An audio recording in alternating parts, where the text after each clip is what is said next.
నాకు రాజశేఖర రెడ్డి గారి గురించి ఒక మాట విన్నా, అది ఎంతవరకు వాస్తవం నాకు తెలియదు, కానీ ఆయనంట ఆయన మంచి నాయకుడు కదండి.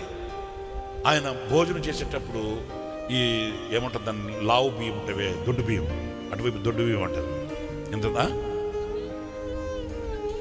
ముతుకు బియ్యం అంటారా ఏమో మరి నాకు తెలియదు. ఒక్కొక్క బియ్యం గింజ ఎంతలా ఉంటుంది, దొడ్డు బియ్యం అంటారు. అవే తిట్టాడట ఆయన. అది ఎంతవరకు వాస్తవం నాకు తెలియదు, విన్నాను. అదే తిట్టాడట.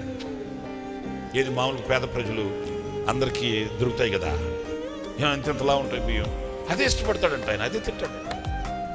ఆయన అనుకుంటే ఏంటి, ఆయన అంటే అందరు తిని బతకట్లా, ప్రజలందరూ తిని బతకట్లా, నాకు ఒక్కడికి చోటు ఏంటి, ఆయన ఎక్కువ అదే ఇష్టపడతాడంట. అంటే నేను చెప్పేది, మనం ఎక్కడ మంచి ఉన్నా, ఎక్కడ నీతి ఉన్నా, ఎక్కడ మనకు కావాల్సిందన్నా మనం నేర్చుకోవాలండి.